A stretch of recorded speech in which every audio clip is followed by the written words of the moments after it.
Indian premier league నుంచి Bangladesh fast bowler Mustafizur Rahman ను release చేయడం భారీ వివాదానికి కారణమైంది. బంగ్లాదేశ్ లో ఐపీఎల్ బ్యాన్ దగ్గర నుంచి టీ20 వరల్డ్ కప్ లో ఆడేందుకు భారత్ కు రాబోమని బంగ్లా చెప్పడం వరకు రచ్చరచ్చ అయ్యింది. అయితే ముస్తాఫిజుర్ ని తొలగించాలని నిర్ణయం బీసీసీఐ అత్యున్నత స్థాయిలోనే తీసుకుందని, ఈ విషయంలో బోర్డు సభ్యులందరినీ సంప్రదించలేదని తాజా నివేదికలు వెల్లడించింది.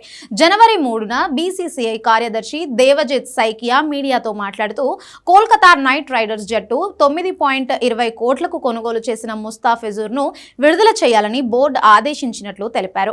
నేషనల్ మీడియా కథనం ప్రకారం ఈ కీలక నిర్ణయంపై బీసీసీఐ లేదా ఐపీఎల్ గవర్నింగ్ కౌన్సిల్ లో ఎలాంటి అధికారిక సమావేశం జరగలేదని, పలువురు బోర్డు సభ్యులకు కూడా ఈ విషయం మీడియా ద్వారా తెలిసిందని అంటున్నారు.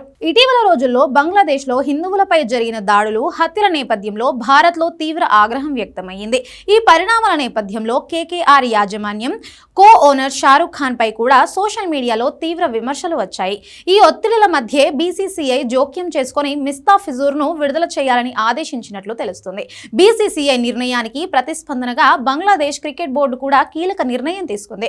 2026 టీ20 వరల్డ్ కప్ లో భారత్ లో జరగాల్సిన తమ మ్యాచ్లను శ్రీలంకకు మార్చాలని బీసీసీఐ అధికారికంగా లేఖ రాసింది. అంతేకాదు, బంగ్లాదేశ్ ప్రభుత్వం దేశంలో ఐపీఎల్ ప్రసారాలపై అనిశ్చితకాల నిషేధం విధిస్తున్నట్లు కూడా ప్రకటించింది. ఈ వ్యవహారంపై బంగ్లాదేశ్ తాత్కాలిక ప్రభుత్వ క్రీడల సలహాదారులు ఆసిఫ్ నజ్రుల్ తీవ్ర వ్యాఖ్యలు చేశారు.